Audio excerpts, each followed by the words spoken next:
আসসালামু আলাইকুম ওয়া রাহমাতুল্লাহি ওয়া বারাকাতুহু। আলহামদুলিল্লাহি ওয়া কাফা ওয়া সালামুন আলা ইবাদিহিল্লাযীনা ইসতাফা, আম্মা বা'দ। আলহামদুলিল্লাহ, আমরা মুহতারামের কাছ থেকে গুরুত্বপূর্ণ বিষয় শুনছিলাম। আজকের মাসিক মাজলিসের ইন্তেজামে কমিটির পক্ষ থেকে আমাকে যে বিষয়ে আলোচনা করতে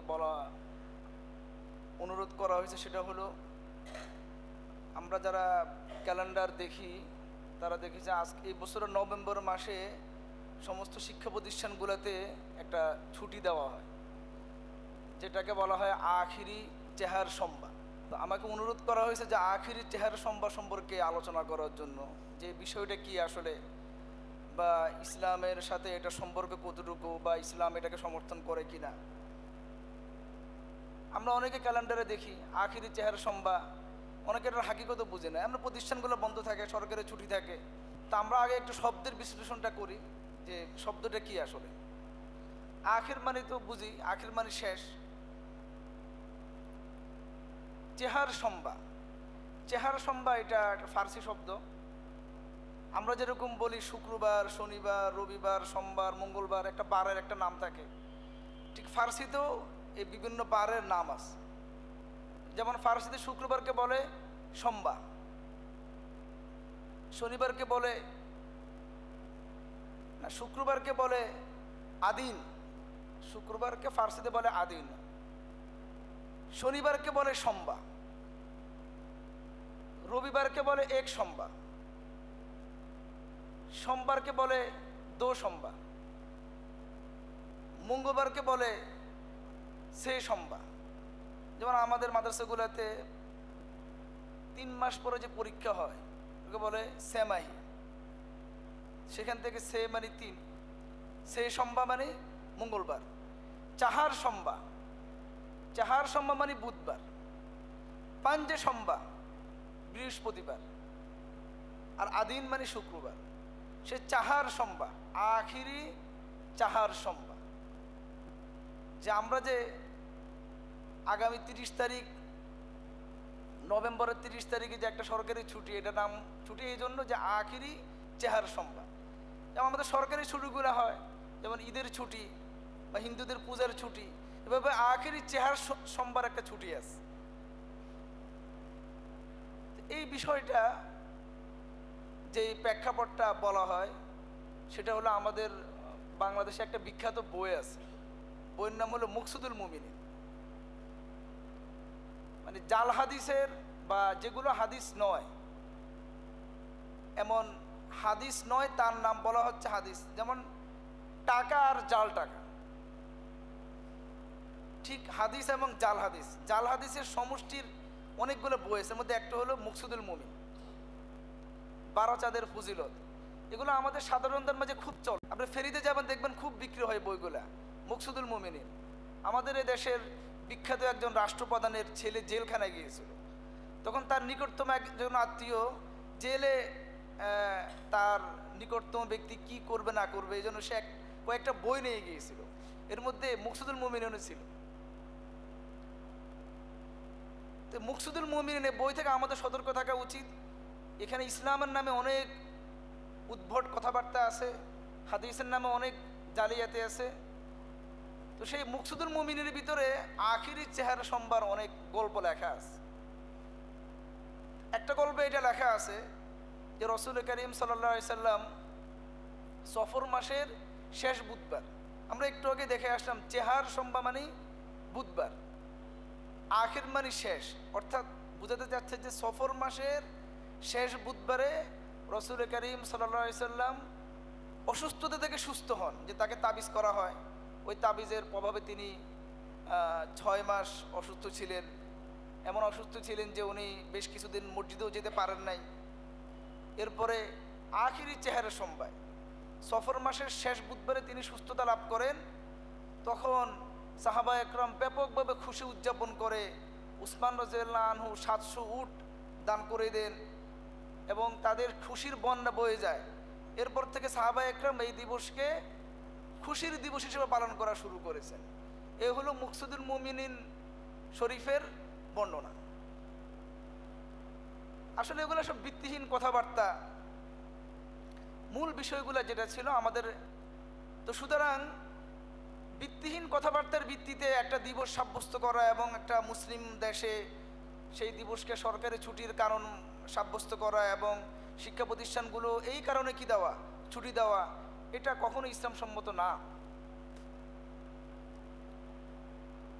রসুল এখানে দুইটা বিষয় বলা হয়েছে, যে রসুল করিম সাল্লাল্লাহু আলাইহি সাল্লাম অসুস্থ হয়েছেন একটা বিষয়, একটা তাকে তাবিজ করা হয়েছে। এই দুইটা বিষয় আমাদের জানা দরকার। রসুল করিম সাল্লাল্লাহু আলাইহি সাল্লামকে এক ইহুদি, লাবিদ ইবনুল আসম নামে এক ইহুদি তাকে তাবিজ করেছিল। সেটা তার মৃত্যুর 3-4 বছর আগের ঘটনা, হুদায়বিয়া সন্ধির পরের এই ঘটনা। সেই ঘটনাটা ঘটেছিল মুহররম মাস। বিষয়টা তাফসিরের কিতাবগুলোতে বিস্তারিত আছে, বুখারী শরীফেও বেশ বড় একটা অংশ পাওয়া যায়, মুসনাদে আহমদেও বিষয়টি এসেছে। এক ইহুদি রসুল করিম সাল্লাল্লাহু আলাইহি সাল্লামের ঘরে একটা ছেলে কাজ করত, তার মাধ্যমে রসুল্লাহ সাল্লাল্লাহু আলাইহি সাল্লামের চিরুনি, ব্যবহৃত চিরুনি সে সংগ্রহ করে। এরপর একটা সুতার মধ্যে 11টা গিট সে দেয়, 11টা গিট দিয়ে 11টা সুই তার মধ্যে সংযুক্ত করে। এরপর এগুলোকে একসাথে করে একটা কূপের মধ্যে খেজুর পাতার, খেজুর গাছের যে খেজুরের উপরে যে একটা আবরণ থাকে, সে আবরণের ভিতরে এগুলোকে রেখে সে কূপের নিচে পাথর দিয়ে চাপা দিয়ে রাখে। এই তাবিজের বিষক্রিয়ায় রসুল করিম সাল্লাল্লাহু আলাইহি সাল্লাম বেশ কিছুদিন, কোনো কোনো বর্ণনায় 6 মাস, কোনো বর্ণনায় 40 দিন, দুটোই ঠিক আছে, মানে 40 দিন বেশি এটার অ্যাকশন ছিল, আর পুরা মিলে 6 মাস ছিল। তার উপর মানসিক যন্ত্রণা হইতো, তিনি অনেক সময় একটা কাজ করেছেন মনে হলো কিন্তু আসলে তিনি করেন নাই, কিছু কিছু জিনিস তিনি ভুলে যেতেন। এভাবেই বেশ কিছুদিন তিনি অসুস্থ ছিলেন, কিন্তু নিয়মিত তিনি মসজিদে যেতেন। যেটা ওই বইতে আছে যে উনি মসজিদেও যান নাই, কথাটা ঠিক না। নিয়মিত তিনি মসজিদে যেতেন, নামাজ পড়তেন, বাকি বিশের ক্রিয়ার কারণে তিনি অসুস্থতা বোধ করছিলেন। এরপর তিনি একদিন হযরত আয়েশা রাদিয়াল্লাহু আনহাকে বললেন, হে আয়েশা, আমি আমার অসুস্থতার কারণ জানতে পেরেছি। যে গত রাতে আমাকে স্বপ্ন দেখানো হয়েছিল, 2 জন ফেরেশতা আমার নিকট আসলেন, একজন আমার মাথার পাশে বসলেন, মাথার পাশে দাঁড়ালেন, আর একজন পায়ের পাশে। একে অপরকে বলছে যে এই লোকের কি অসুখ। আরেকজন ফেরেশতা বলছেন যে সে তো জাদুগ্রস্ত। সে আবার তাকে জিজ্ঞেস করলো যে তাকে কে জাদু করেছে, বললো অমুক ইহুদি তাকে জাদু করেছে। কোথায় জাদু করলো? যে অমুক কূপের নিচে। রাসূলুল্লাহ সাল্লাল্লাহু আলাইহি সাল্লাম ঘুম থেকে উঠার পরে ইতিমধ্যে তখন জিজ্ঞাসা করা হলো যে তিনি জাদু থেকে বাঁচবেন কিভাবে। তখন আল্লাহর পক্ষ থেকে রাসূলুল্লাহ সাল্লাল্লাহু আলাইহি সাল্লামের নিকট 2টা সূরা নাজিল করা হয়, সূরা নাস এবং সূরা ফালাক। এই সূরা তিনি প্রাপ্ত হন এবং সাহাবা একরামদেরকে পাঠান। তারা স্বয়ং নবী সাল্লাল্লাহু আলাইহি সাল্লাম সেখানে ছিলেন। সেই কূপ থেকে বিষের ক্রিয়া, তাবিজের ক্রিয়ায় কূপের পানি রং পরিবর্তন হয়ে যায়। তখন কূপ থেকে সেই তাবিজটা উঠানো হয়। উঠানোর পরে রাসূল করিম সাল্লাল্লাহু আলাইহি সাল্লাম সূরা নাস এবং সূরা ফালাক, এই 2 সূরা মিলিয়ে মোট 11টা আয়াত, এক একটা আয়াত তেলাওয়াত করেন এবং এক একটা গিট খুলেন। এভাবে 11টা আয়াত তেলাওয়াত করার পর 11টা গিট যখন খুলেন, সাথে সাথে তিনি পরিপূর্ণ সুস্থ হয়ে যান। এই ছিল তার তাবিজের ক্রিয়ার কারণে তার অসুস্থ হওয়া। আর এটা ঘটেছিল তার মৃত্যুর 3-4 বছর আগে। আর সেই মুকসুদুল মুমিনিনে বলা হয়েছে এটা মৃত্যুর কয়েকদিন আগের ঘটনা। এখন একটা প্রশ্ন হলো যে নবীকে তাবিজ করা হয়েছে, এটা কিভাবে সম্ভব? আসলে তাবিজ করা, জাদু করা, এগুলোর ক্রিয়া আর আগুনে হাত দিলে হাত পোড়া, পানি শরীরে লাগলে পানি ভিজে যাওয়া একই জিনিস, একটা অসুস্থতা। নবী যেরকম মানুষ ছিলেন, মানুষ হিসাবে তিনি পানিতে হাত দিলে তার হাত ভিজে যেত, তার গায়ে আগুন লাগলে আগুনে তিনি ব্যথা পেতেন, কোনো কাটা ফুটলে তিনি ব্যথা পেতেন। ঠিক তাবিজের ক্রিয়াও তাকে ক্রিয়া করতে পারে। তাবিজের ক্রিয়ার কারণে তিনি তার ওহীর রাস্তা বন্ধ হয় নাই, যথারীতি তার কাছে ওহী আসতো, তিনি সব কিছুই করতেন। আর এই 2টা সূরার মাধ্যমে এটা প্রমাণিত হলো যে কাউকে যদি কেউ তাবিজ করে বা জাদুটনা করে, এই দুটো সূরা যদি সে নিয়মিত তেলাওয়াত করে এবং হাতে ফু দিয়ে যদি শরীর বন করে, তাহলে জাদুর কোনো অ্যাকশন তার মধ্যে কাজ করবে না।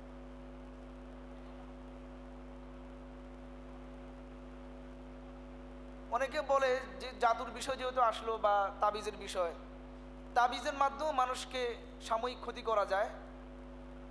তবে কেউ যদি নিয়মিত আমল করে সূরা নাস সূরা ফালাক পরে যদি সে হাতে ফু দেয় এবং পুরো শরীর মুছে নেয়, তাহলে কোনো তাবিজ তার কোনো ক্ষতি করতে পারবে না।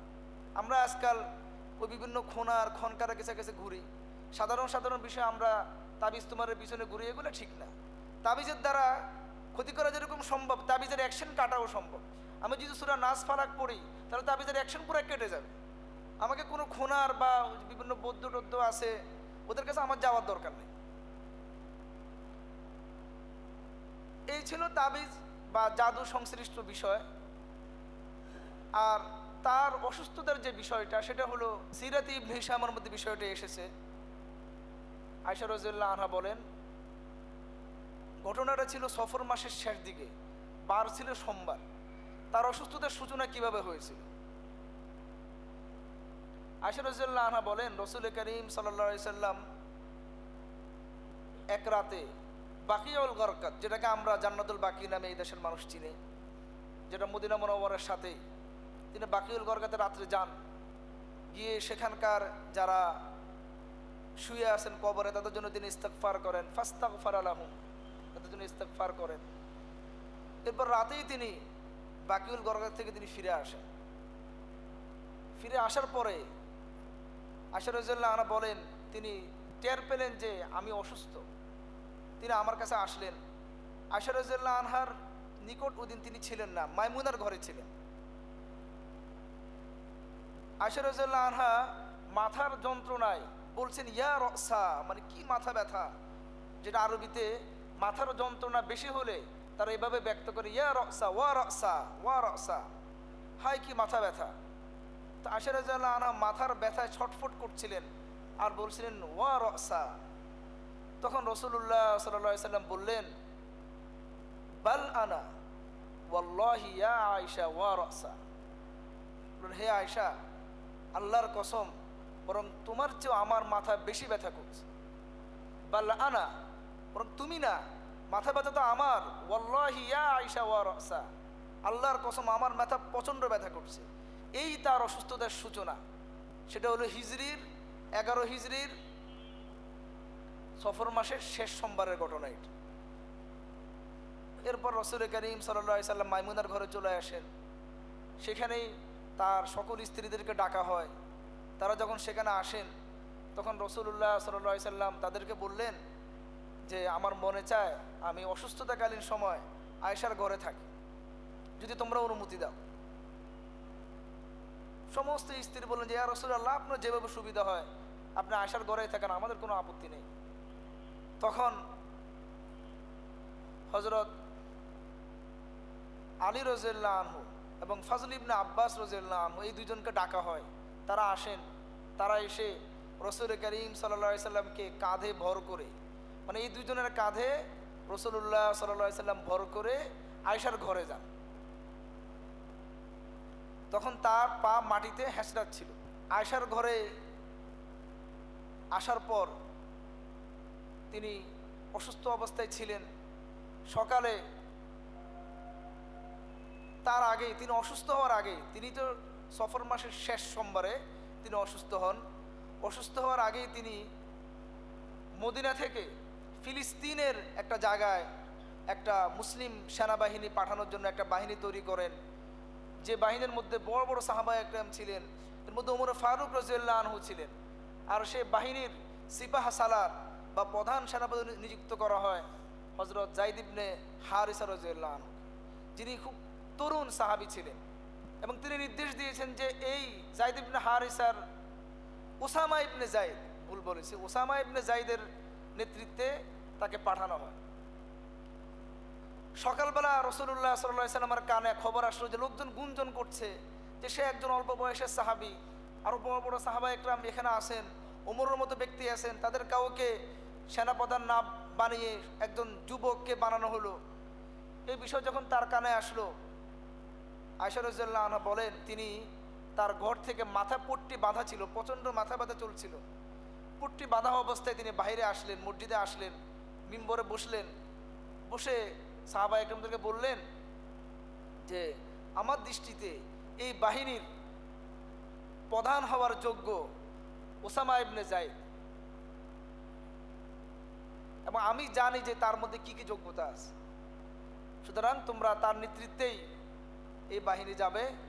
আজকে যারা ওসামার নেতৃত্বে আপত্তি করছে, এক সময় তারাও তার আব্বাকে, যখন আমি বাহিনীর প্রধান যায়েদ ইবনে হারিসাকে, তখনও তারা আপত্তি করেছিল।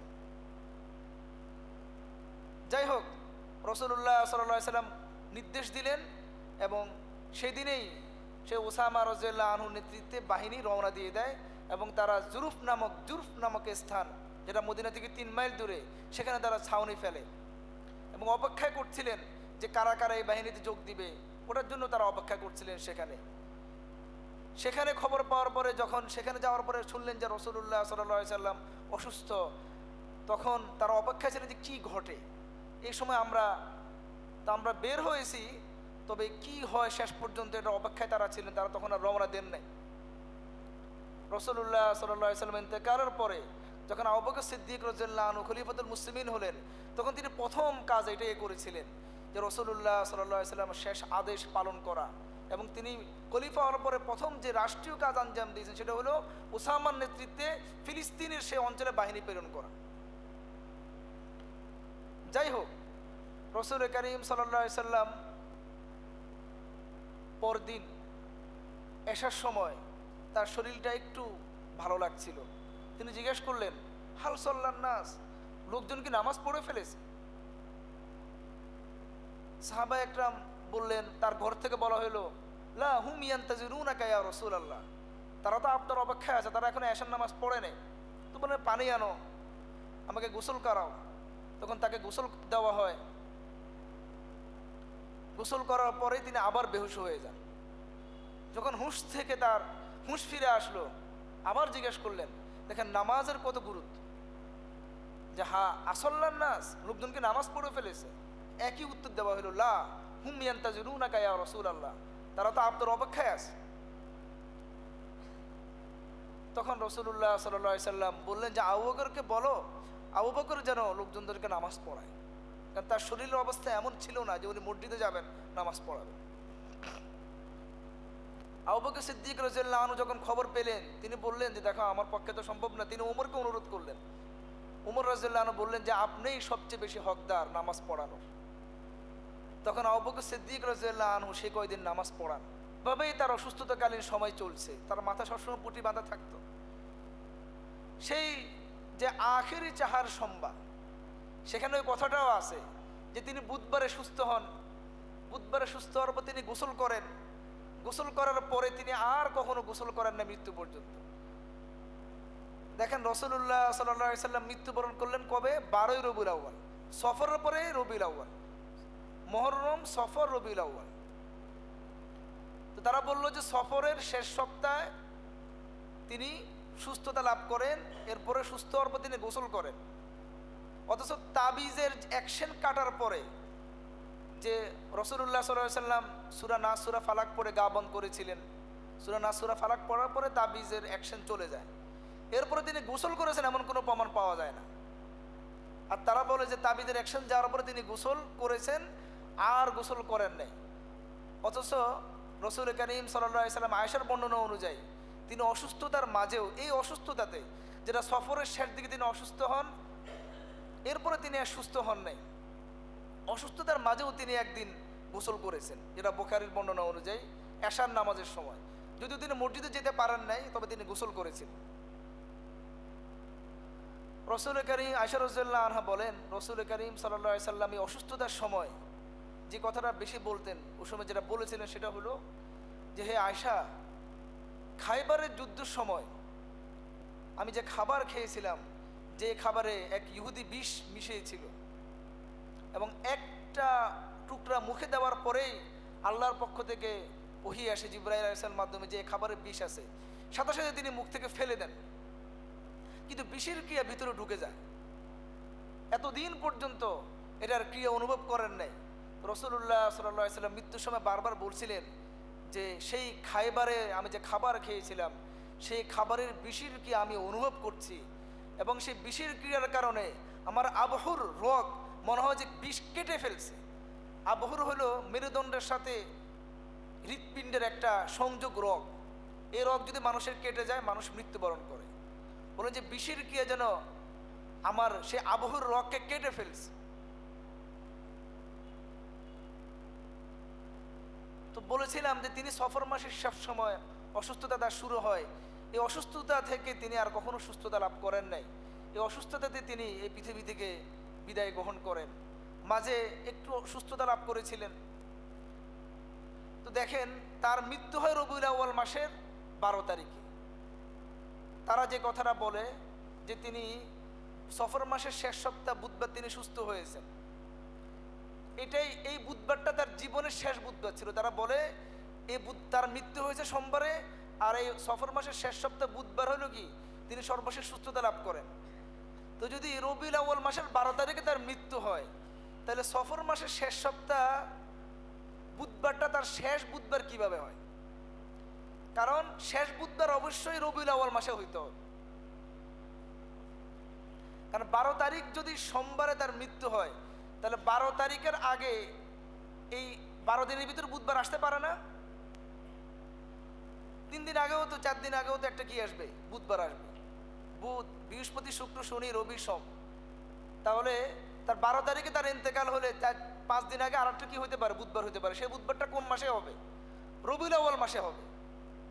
সফর মাসে কখনো তার জিন্দিগির আখিরি চাহার সোমবার, তার জীবনের শেষ বুধবার এটা হতে কি পারে না। তো যাই হোক, তিনি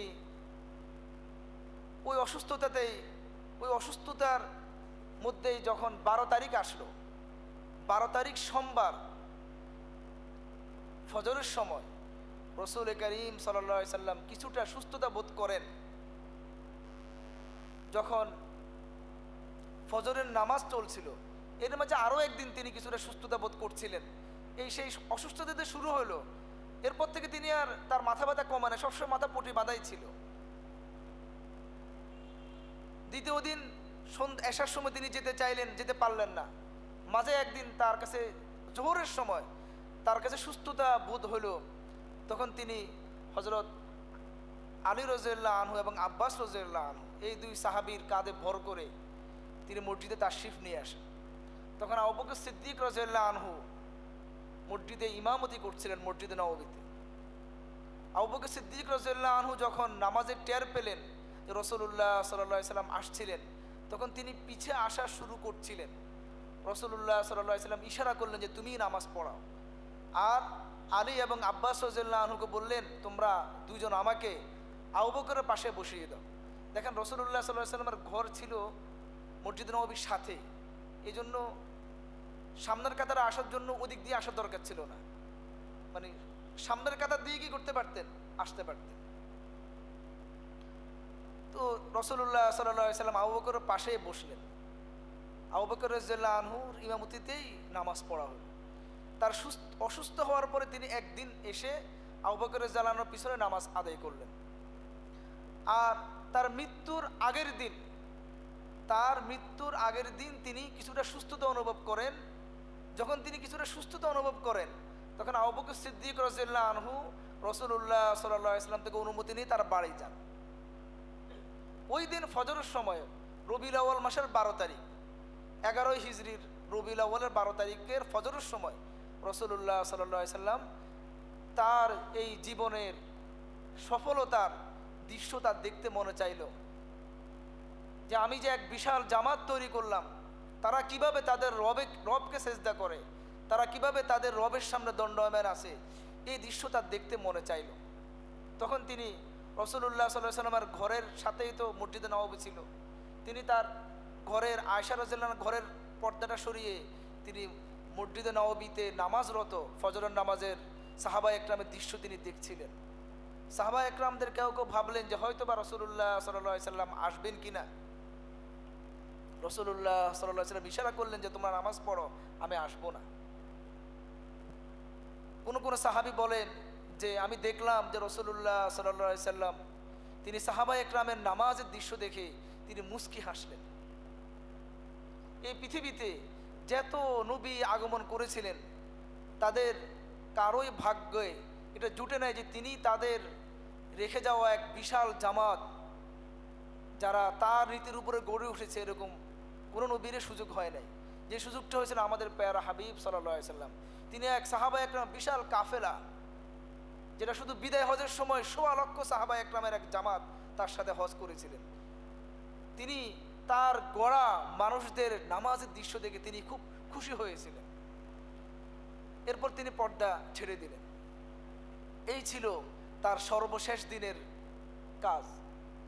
ওই দিনেই তার ইন্তেকাল হয়।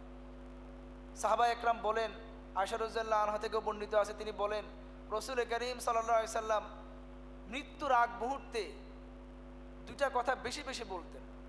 একটা বলতেন আস-সালাতু মা মালাকাত আইমানুকুম, এটা মৃত্যুর আগের সময় বেশি বলতেন। আর মৃত্যুর আগ মুহূর্তে বলতেন আর রফিকুল আলা, আর রফিকুল আলা। যেটা আগে বলতেন সেটা হলো আস-সালাতু মা মালাকাত আইমানুকুম, নামাজ নামাজ এবং অধীনস্থদের সাথে ভালো ব্যবহার। মৃত্যুর আগে তিনি যে ওসিয়তগুলো করে গেছেন দুইটা কথা বেশি বেশি বলেছেন। একটা হলো নামাজ, তোমরা নামাজের ইহতেমাম করবে, নামাজের ইহতেমাম করবে। আর ওমা মালাকাত আইমানুকুম, অধীনস্থদের সাথে তোমরা ভালো ব্যবহার করবে।